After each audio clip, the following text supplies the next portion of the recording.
in this chapter, we're given an order, we're given a medicine label, and we're given a syringe. So I need to calculate how much medicine to give the patient based on the label, and then shade that into the syringe.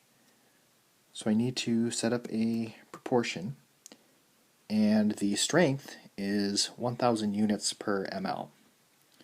So 1,000 units per 1 ml.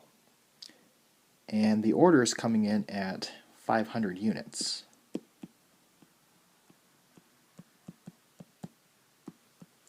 So I need to solve my proportion.